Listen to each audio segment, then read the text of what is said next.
Good news! Central Americano MBBS just 34 lakhs. Columbus Central University. Hi hello నమస్తే welcome to I dreams. నేను మీ మాధురి.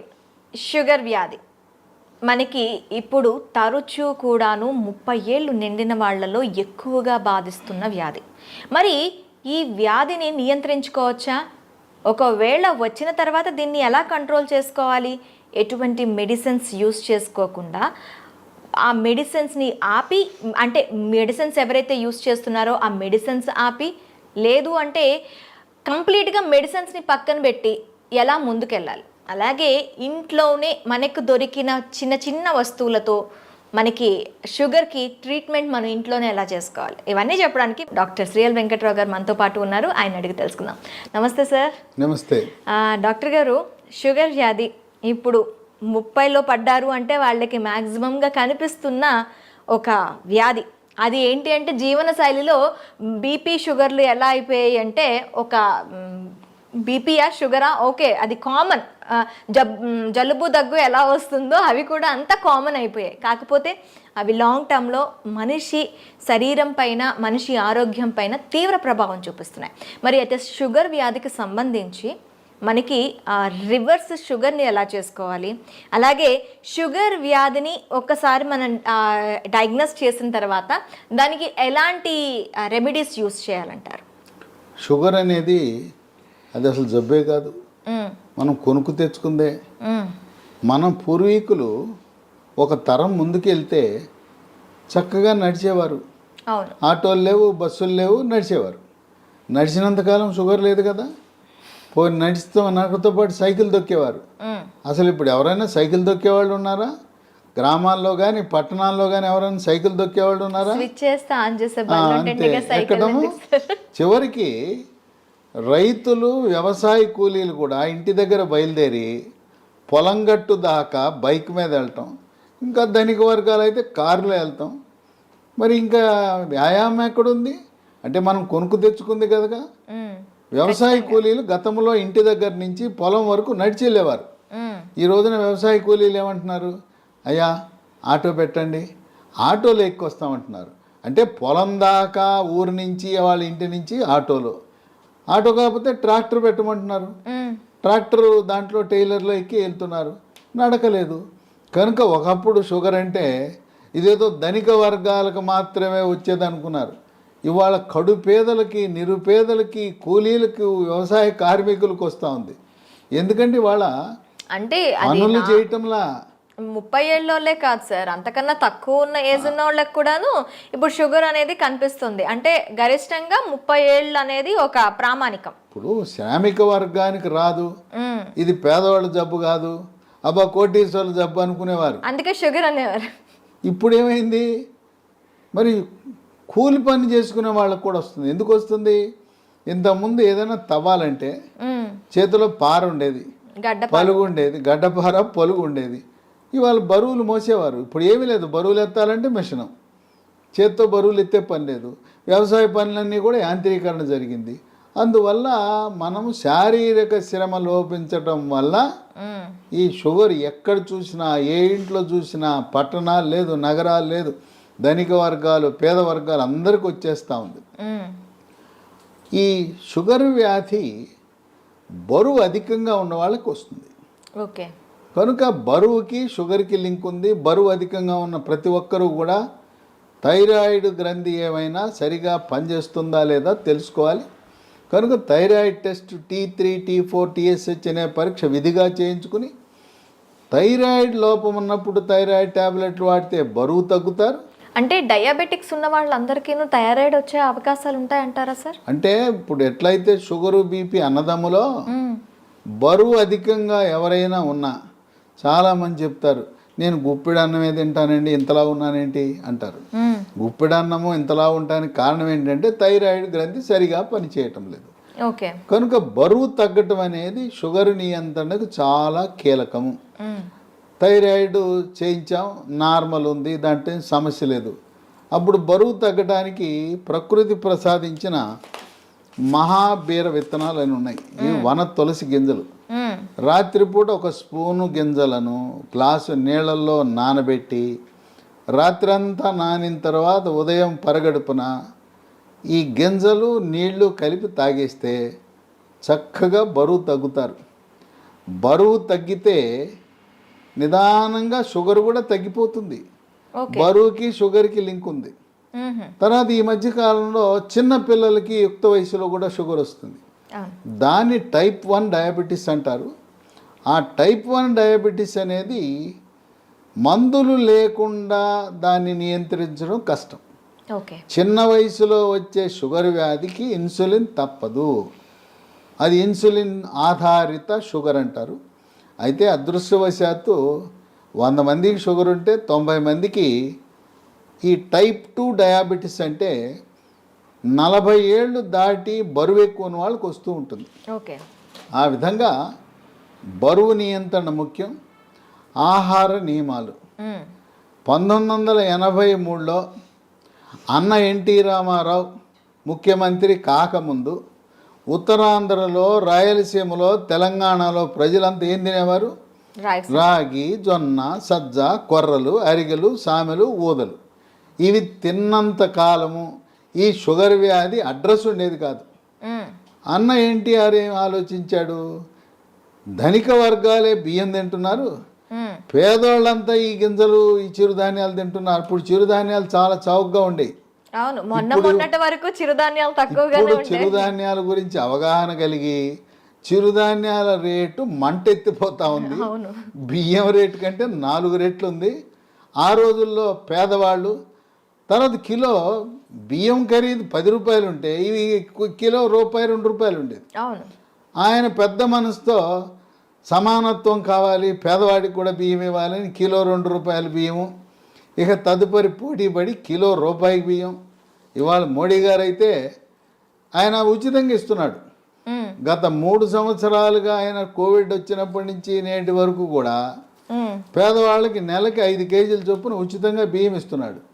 ఈ బియ్యం తింటున్నాం, చక్కగా షుగర్ని పెంచుకుంటున్నాం. బియ్యము మానేస్తే పోని బియ్యం తిన్నారంటే పూర్వకాలం దంపుడు బియ్యం ఉండేది. ఇవాళ రోళ్ళు లేవు, రోకళ్ళు లేవు, దంపుడు లేదు. దంపుడు బియ్యం అసలు ఎక్కడ కనిపించట్లేదు. అంటే మార్కెట్లో లభిస్తున్నాయి దంపుడు బియ్యం, కొంచెం ఖరీదు ఎక్కువ. దంపుడు బియ్యము, ఎర్ర బియ్యము, రెడ్ రైసు, ఇలాంటివి బ్రౌన్ రైసు తింటే కొంతలో కొంత మేలు జరుగుతుంది. దీని బదులుగా బ్లాక్ రైస్ అని ఒకటి ఉంది, అది కూడా కొంత మేలే. అసలు అన్నం మానేస్తే షుగరే ఇంక మన జోలికే రాదు. తర్వాత కొంతమంది పాపం తెలవక నాకు షుగర్ వచ్చింది అందుకని అన్నం మానేసి గోధుమల జోలికి వెళ్ళాను అంటారు. గోధుమ రొట్టె వేసుకుంటున్నా, గోధుమ అన్నం తింటున్నా, గోధుమ రవ్వతో ఉప్మా చేసుకున్నా అన్న. గోధుమల వల్ల షుగర్ ఇంకా పెరిగిపోతుంది. అన్నములో, వరి అన్నములో ఉండే పిండి పదార్థం కంటే గోధుమలో రెట్టింపు ఉంది. కనుక మనకి 2 శత్రువులు ఉండారు. దక్షిణ భారతంలో మనం తినే వరి అన్నము, ఉత్తర భారత వాసులు తినే గోధుమలు. ఈ 2 మన దేశంలో ఎక్కువ మంది తినేది ఇదే. పేద, ధనిక అన్ని వర్గాలు తినేది. ఈ రెండింటినీ మానేసి రాగి, జొన్న, సజ్జ, కొర్రలు, అరిగెలు, సామెలు, ఊదలు జావరూపాన అన్నమో లేదు పిండి చేసి పుల్కాలు, రొట్టెలు చేసుకుని తింటే షుగర్ పరారవుతుంది. అసలు షుగరే రాదు. కనుక మనం తీసుకునే ఆహార నియమాలు అనేది చాలా ముఖ్యం. వీటితో పాటు వ్యాయామం చేయాలి. నడక ముఖ్యం. యోగా, ప్రాణాయామము, ధ్యానము, నడక. ఇప్పటికైనా షుగర్ ఉన్నవాళ్ళు మీకు బైక్ ఉండొచ్చు కాక, కారు ఉండొచ్చు కాక, ఉన్న ఒక సైకిల్ కొనండి. కొత్త సైకిల్ ఒకటి కొని తొక్కండి. సైకిల్ తొక్కితే పోనీ బయట తొక్కడం వీలు కాకపోతే ఇప్పుడు కూడా కొంతమంది సైకిల్ స్టాండ్ వేసి ఇంట్లోనే తొక్కుతుంటారు. స్టాండ్ వేసి తొక్కుతుంటారు. సైకిల్ తొక్కితే బరువు తగ్గుతారు, మోకాళ్ళ నొప్పులు తగ్గుతాయి, కండరాల నొప్పులు తగ్గుతాయి, షుగర్ కూడా నియంత్రణలోకి వస్తుంది. మన ఇంట్లో వాషింగ్ మెషిన్ ఎట్లా ఉంటుందో, బట్టలు ఉతికే మిషను, టీవీలు ఉంటాయి, గేజర్ ఉంటుంది, అట్టాగే వెయింగ్ మెషిన్ కూడా ఉండాలి. ప్రతిరోజు ఇంట్లో ఉన్న ప్రతి ఒక్కరు కూడా బరువు చూసుకోవాలి. ఇది ఎక్కడ కనపడదు. వాషింగ్ మెషిన్ కొన్నవాళ్ళు వెయింగ్ మెషిన్ ఎంత ఉంటుంది చూడండి. వెయింగ్ మెషిన్తో మరీ ముఖ్యంగా షుగర్ ఉన్నవాళ్ళు వెయింగ్ మెషిన్ తప్పనిసరి. దాంతోపాటు ప్రతిరోజు మన షుగర్ ఎంత ఉందో చూసుకునే చిన్న పెద్ద ఖరీదు ఉండదు, 700 రూపాయలు గ్లూకోమీటర్ అనే పరికరము, దాంతో చూసుకోవాలి. అట్లాగే షుగర్ నియంత్రణ గత 3 నెలలుగా ఎలా ఉన్నది అని చేసే ఒక పరీక్ష ఉన్నది, దాని పేరు HbA1c పరీక్ష. ఆ పరీక్ష 3 నెలలకు ఒకసారి చేసినప్పుడు 7 కంటే తక్కువ ఉంటే నియంత్రణ బాగున్నది అని అర్థమవుతుంది. ప్రతి మంత్లో కూడా చేస్తారా సార్ ఇది? కాదు, 3 నెలలకు ఒకసారి చేయాలి. ఓకే, ప్రతి నెల అవసరం లేదు, 3 నెలలకు ఒకసారి. మా ఇంటి పక్కనే ల్యాబొరేటరీ ఉందని గ్లూకోమీటర్ కొంట మాత్రం మానకూడదు. మన ఇంటి పక్కన ల్యాబొరేటరీ ఉంటే HbA1c పరీక్ష చేయించుకోండి. ఈ చిరుధాన్యాల గురించి చెప్పాను. చిరుధాన్యాలతో చేసే బిస్కెట్లు, చాక్లెట్లు అందుబాటులోకి వచ్చినాయి. లీ హెల్త్ అనే కంపెనీ వాళ్ళు మిల్లీ కుక్కీస్ అని బిస్కెట్లు తయారు చేశారు. ఓకే, ఇవి 3 పూట్ల 3 తినచ్చు. ఈ బిస్కెట్లు తింటే షుగర్ పెరగదు. అట్లాగే చాక్లెట్ రూపాన మిల్లీ న్యూట్రీ బార్ అని, ఇవి తయారు చేసేది కేంద్ర ప్రభుత్వ అధీనంలో ఉండే సంస్థ, మార్కెటింగ్ చేసేది లీ హెల్త్ అనే కంపెనీ. ఓకే, ఇవి కూడా షుగర్ ఉన్న వాళ్ళు తినటం చాలా మేలు జరుగుతుంది. ఇవి కావాల్సిన వాళ్ళకి ఒక నంబర్ ఇస్తాను, వాళ్ళకి ఫోన్ చేయండి.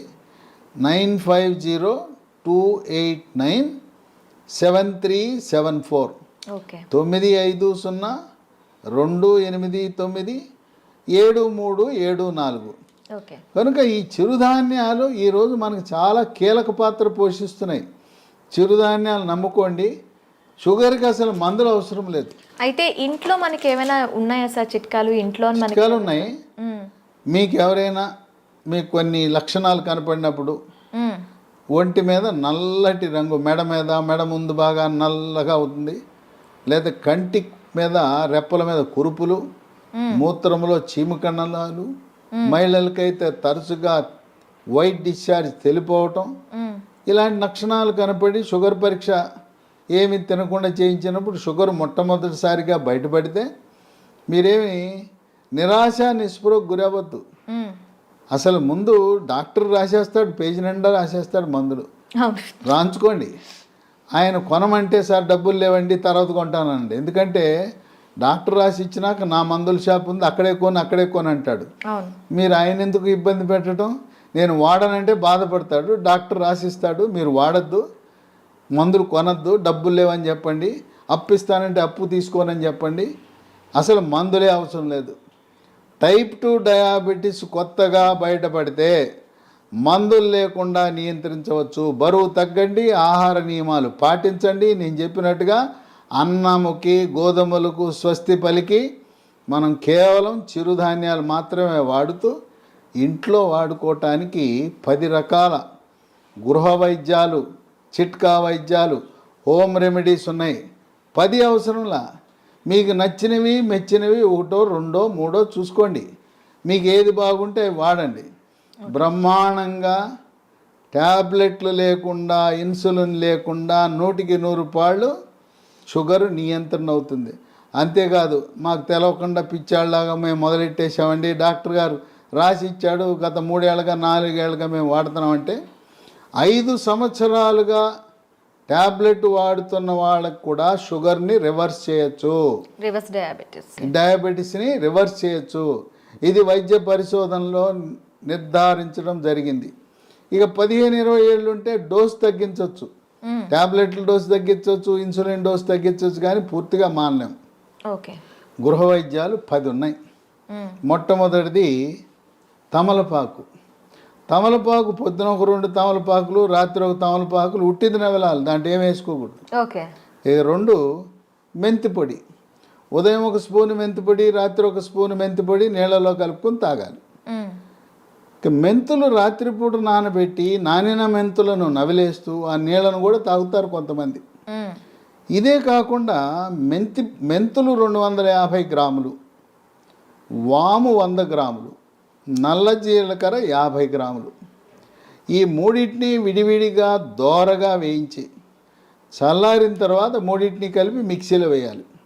పొడిని ఒక సీసాలో పెట్టుకుని ఉదయం 1 స్పూను, రాత్రి 1 స్పూను, అంటే దీంట్లో వేయవలసింది మెంతులు 250 గ్రాములు, వాము 100, జీలకర్ర మామూలు జీలకర్ర కాదు, నల్ల జీలకర్ర. నల్ల జీలకర్ర 50 వాడితే కొంచెం చేదు ఉంటుంది కానీ బ్రహ్మాండంగా పనిచేస్తుంది. కేవలం మెంతిపొడే కాకుండా ఈ 3 కలిపితే ఇక ఏ ట్యాబ్లెట్ అవసరమే ఉండదు.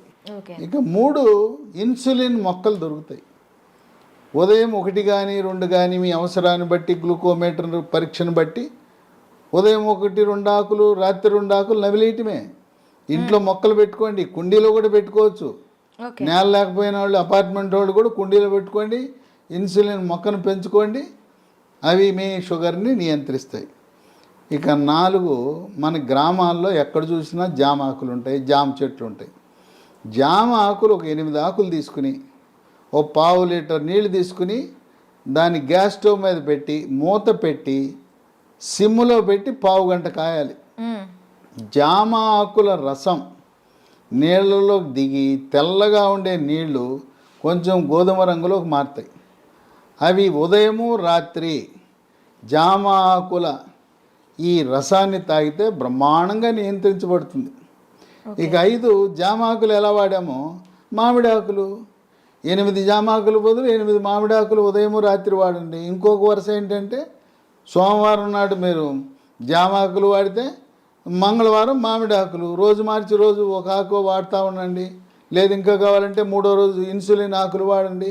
ఇంకా నేను చెప్పాల్సిన అవసరం లేదు. ఒకసారి మీకు సూచిస్తే నాకంటే ఎక్స్పర్ట్లు మీరు ఈ చిట్కాలను ఎలా వాడాలి అనేది నేను చెప్పాల్సిన అవసరం లేదు. మీరే ఇంకా 10 మందికి చెప్పగలుగుతారు.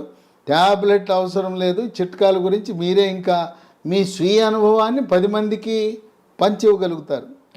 ఇక 6 కాకరకాయ. కాకరకాయ రసము ఉదయము రాత్రి కొన్ని సందర్భాల్లో కాకరకాయ దొరకవు సీజన్ బట్టి. కాకరకాయ రసం కూడా షుగర్ని బాగా నియంత్రిస్తుంది. కాకరకాయ దొరకకపోతే హిమాలయ కంపెనీ వాళ్ళు కరేలా అనే ట్యాబ్లెట్ తయారు చేశారు కాకరకాయ నుంచి. ఉదయం 1 ట్యాబ్లెట్, రాత్రి 1 ట్యాబ్లెట్ వేసుకోవచ్చు.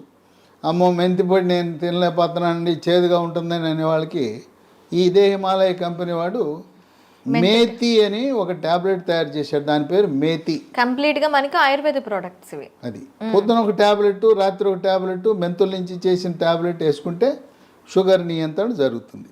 ఓకే. ఇక 7 ఆకాశ పండు, షుగర్ బాదం, స్కై ఫ్రూట్. ఇవి భారతదేశంలో లక్షలాది మంది వాడుతున్నారు. ఇదేంటి ఆకాశ పండు అని పేరెట్టారు ఎందుకంటే పెద్ద చెట్టు 100 అడుగులు ఎత్తి పెరుగుతుంది. దీనికి కాయ రాగానే కాయ నేలంక చూడకుండా పైకి చూస్తుంది. ఓకే.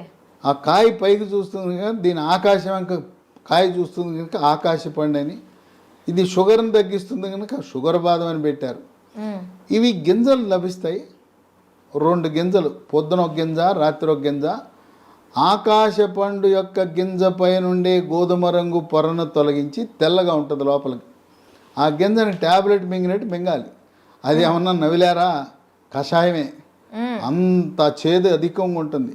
దీనివల్ల అనేక మంది ప్రయోజనం పొందారు. ఇక 8 పన్నీర్ పూలు విత్తనాలని ఉంటాయి. వీటిని 15 విత్తనాలు రాత్రిపూట 1 గ్లాసు నీళ్ళలో వేసి నానబెట్టాలి. పొద్దున్నే చింతపండు నుంచి మనం పులిహార చేసుకోవడానికి చింతపండు రసం ఎలా తయారు చేస్తాం, పిసుకుతామా? అలా గింజలను పిసికేస్తే రసం వస్తుంది. రసం వచ్చిన తర్వాత వడపోసి ఆ నీళ్లు తాగితే బ్రహ్మాండంగా పన్నీర్ పూలు ఈ రసంతో కూడా షుగర్ నియంత్రణ బాగా జరుగుతుంది. 9 పనస పొడి. దోరగా పండింది.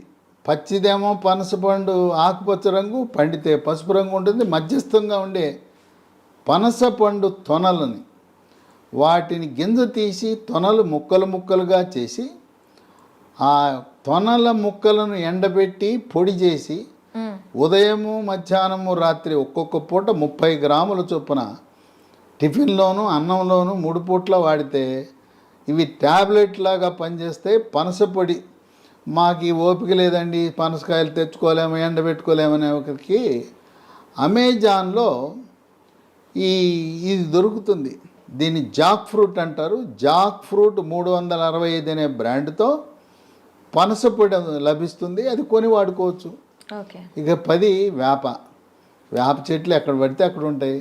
వేప ఆకులు వాటిని వేప ఆకు నుంచి బెరడు నుంచి వేరు వరకు కూడాను అన్ని మంచి పనిచేస్తాయి. ఔషధ వేప ఆకుల వినియోగం ఉదయము రాత్రి వేప ఆకులు నవిలేస్తే, అంటే ఇక్కడ మనం ఒకటి గమనించాలి, షుగర్ తీగ ఉంటుంది కదా, తీయటి జబ్బు మనకు వచ్చింది, మన విరుగుడు ఏమేస్తున్నాం, చేదేస్తాం. తీయడానికి తీయని జబ్బుకి చేదు మందులు వేస్తున్నాం, చేదు చిట్కాలు వాడుతున్నాం. చూడండి, అన్నీ కూడా ఏది చూసినా చేదు కషం. అదేమో షుగర్ జబ్బు, షుగర్ని తీపిని చేదుతో విరుగుడు విధంగా మనం చేస్తున్నాం. కనుక షుగరు వచ్చిందని ఏమీ దిగులు పడద్దు. మీ యొక్క వైవాహిక జీవితానికి కానీ పిల్లలు పుట్టడానికి కానీ ఎటువంటి ఇబ్బంది ఉండదు. కొంతమందికి ఒక అనుమానం ఉంటుంది, అమ్మాయికి చిన్న వయసులోనే షుగర్ వచ్చిందంట, పెళ్లి చేసుకుంటే నా వారసులు పుడతారో లేదో అని అనుమానం ఉంటుంది.